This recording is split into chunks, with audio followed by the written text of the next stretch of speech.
बदललेल्या अभ्यासक्रमानुसार 2027च्या आपण पाहत आहोत इतिहासातील तिसरा धडा, तिसरा पाठ हडप्पा संस्कृती याचे संपूर्ण स्वाध्याय. तर प्रश्न क्रमांक 1 दिलेल्या पर्यायापैकी योग्य पर्याय निवडा. त्यातील पहिला प्रश्न हडप्पा संस्कृतीचा शोध डॅश या ठिकाणी या नदीकाठी लागला. पर्याय आहेत गंगा, यमुना, सिंधू व गोदावरी. तर बरोबर उत्तर काय आहे? हडप्पा संस्कृतीचा शोध सिंधू या नदीकाठी लागला. त्यानंतर हडप्पा संस्कृतीतील महास्नानगृह या ठिकाणी सापडले. पर्याय आहेत अ. धोलावीरा, ब. लोथल, क. कालीबंगन आणि ड. मोहेंजोदडो. तर ते कुठे सापडलेले आहे? मोहेंजोदडो. त्यानंतर पुढचा प्रश्न, हडप्पा संस्कृतीतील या शहराच्या ठिकाणी गोदी सापडली आहे. तर पर्याय आहेत लोथल, राखीगडी, बनावली व धोलावीरा. बरोबर उत्तर आहे लोथल. हडप्पा संस्कृतीतील लोथल या शहराच्या ठिकाणी गोदी सापडली आहे. त्यानंतरचा पुढचा प्रश्न आहे पहा. प्रश्न 1 ब चुकीबरोबर ते लिहायचे. पहिला त्याच्यातला प्रश्न आहे दूरवरच्या प्रदेशाशी असलेला व्यापार हे हडप्पा संस्कृतीच्या विस्ताराचे प्रमुख कारण होते. तर हे बरोबर आहे. त्यानंतर हडप्पा संस्कृतीतील लोक सार्वजनिक आरोग्याबाबत जागरूक नव्हते. तर हे विधान चूक आहे पहा. ते फार जागरूक होते. त्यानंतर पुढचं विधान हडप्पा संस्कृतीच्या ऱ्हासाचे व्यापार मंदावणे हे एक कारण होते. तर हे बरोबर आहे. व्यापार मंदावल्यामुळे हडप्पा संस्कृतीचा ऱ्हास झाला. त्यानंतर पुढील प्रश्न 2 असंकल्पना चित्र पूर्ण करा. हे अशा प्रकारचं संकल्पना चित्र आहे. तर त्याचं उत्तर कसं होईल? ही हडप्पा संस्कृतीची वैशिष्ट्ये कोणती कोणती आहेत? रुंद आणि स्वच्छ रस्ते, उत्तम सांडपाणी व्यवस्था, मातीची उच्च दर्जाची भांडी, लेख असलेल्या मुद्रा, प्रगत शेती आणि व्यापार आणि सुनियोजित नगररचना.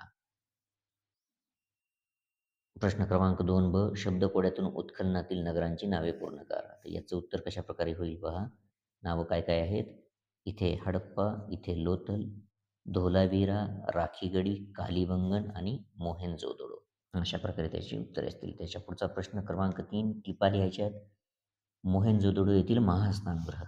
तर मोहेंजोदडो येथील महास्नानगृह हे हडप्पा काळातील स्थापत्याचा एक विशेष नमुना आहे. महास्नानगृहाचे एक मोठे जलकुंड आहे ज्याची लांबी सुमारे 12 मीटर, रुंदी 7 मीटर आणि खोली 2.5 मीटर इतकी आहे. हे स्नानगृह पक्क्या विटांनी बांधलेले होते आणि त्यात पाणी भरण्यासाठी आणि पाणी बाहेर काढण्यासाठी खास तंत्रज्ञान वापरले गेलेले होते. पुढील प्रश्न हडप्पाकालीन वस्त्र व दागिने. हडप्पा संस्कृतीतील लोकांची वस्त्रे आणि दागिने त्या काळातील तंत्रज्ञान, सौंदर्यदृष्टी आणि जीवनशैली यांची माहिती देतात. हडप्पा काळातील लोक सुती आणि रेशमी कपडे वापरत असत. पुरुष आणि महिला दोघांच्याही पेहरावात गुडघ्यापर्यंतची वस्त्र आणि उपरणे यांचा समावेश होता. हडप्पा संस्कृतीतील लोक दागिने घडवण्यात फार कुशल होते. ते मातीचे आणि गारगुटीच्या रंगीबेरंगी दगडांचे शंख, तांबे, चांदी आणि सोने यांचे मणी बनवत असत. हडप्पा संस्कृतीच्या लोकांमध्ये हार, कर्णभूषणे, बाजूबंद, बांगड्या, अंगठ्या, कमरपट्टा या अलंकाराचा वापर असे. हडप्पा संस्कृतीतील दागिन्यांना इतर देशात विशेषतः मेसोपोटेमिया येथे मोठी मागणी होती. त्यानंतर पुढचा प्रश्न हडप्पाकालीन कला आणि मनोरंजन. तर हडप्पा संस्कृतीतील लोक हे कुशल कारागीर होते. त्यांनी माती, धातू आणि मौल्यवान दगड यांचा वापर करून अनेक सुंदर वस्तू तयार केल्या. हडप्पा संस्कृतीतील एक कास्यमूर्ती सापडली आहे. ती नर्तकी म्हणून ओळखली जाते. हडप्पा संस्कृतीतील एक अतिशय प्रसिद्ध आणि महत्त्वाची वस्तू म्हणजे तिथे सापडलेला एक वैशिष्ट्यपूर्ण पुतळा. याशिवाय हडप्पा लोकांनी प्राण्यांच्या आकृती, खेळणी आणि मुद्रा तयार केल्या होत्या. पुरातत्वीय उत्खननात सापडलेल्या वस्तूंमध्ये खेळणीही सापडलेली आहेत. ही खेळणी मातीची बनवत असत. या खेळण्यांमध्ये बैल, कुत्रा, हत्ती या प्राण्यांच्या प्रतिकृती तसेच चाकावर फिरणारी गाडी, भिंगरी, शिट्टी यांचा समावेश होता. त्याच्या पुढचा प्रश्न, पाठातील नकाशाचे निरीक्षण करून खालील प्रश्नांची उत्तरे लिहायची. भारतातील राजस्थान या राज्यातील हडप्पा संस्कृतीच्या कोणत्याही एका स्थळाचे नाव लिहायचे. तर त्याचं उत्तर काय असेल? कालीबंगन. त्यानंतर भारताच्या आंतरराष्ट्रीय सीमारेषेबाहेरील हडप्पा संस्कृतीच्या कोणत्याही एका स्थळाचे नाव लिहायचे. कोणती कोणती स्थळे? तर हडप्पा, मोहेंजोदडो, चहुंदडो. त्यानंतर पुढचा प्रश्न, मंडा हे हडप्पा संस्कृतीचे स्थळ कोणत्या नदीच्या तीरावर आहे? तर ते आहे चिनाब नदीच्या तीरावर. दायमाबाद हे हडप्पा संस्कृतीचे स्थळ वर्तमान काळातील भारतातील कोणत्या राज्यात आहे? तर ते आहे महाराष्ट्र राज्यात. त्यानंतर खालील प्रश्नांची सविस्तर उत्तरे लिहा. हडप्पा संस्कृतीतील सुसूत्र नगररचना ही आजच्या शहरांच्या नियोजनासाठी आदर्श कशी ठरते हे स्पष्ट करायचं आहे. हडप्पा संस्कृतीतील नगररचना अत्यंत पुढारलेली आणि शिस्तबद्ध होती. आजच्या शहरांच्या नियोजनासाठी ती आदर्श ठरते कारण ती अतिशय नियोजनबद्ध होती. रस्ते सरळ व एकमेकांना काटकोनात छेदणारे होते. त्यामुळे तयार होणाऱ्या चौकोनी मोकळे जागेत घरे बांधली जात.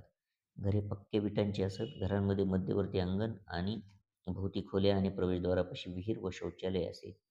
पाणी पुरवठ्याची व सांडपाण्याची व्यवस्था अतिशय उत्तम होती. प्रत्येक घरातून सांडपाणी बाहेर जाण्यासाठी भाचक्या पन्हाळींचा उपयोग केला जाई. गटारे विटांनी बांधलेली आणि व्यवस्थित झाकलेली असत.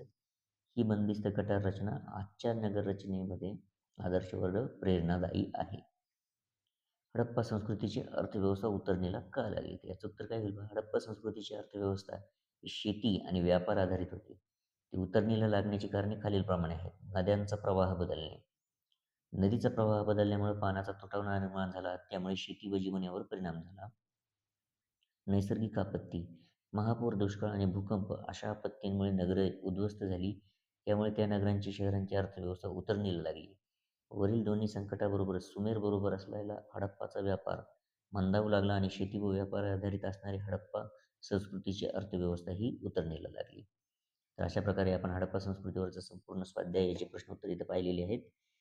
व्हिडिओ आवडले असल्यास लाईक करा, चॅनलला सबस्क्राईब जरूर करा आणि तुमच्या सर्व मित्रांमध्ये, नातेवाईकांमध्ये आपल्या चॅनलचा प्रचार आणि प्रसार नक्की करा. कारण मेहनत खूप लागते आणि सबस्क्रायबर खूप कमी येतं. तर धन्यवाद.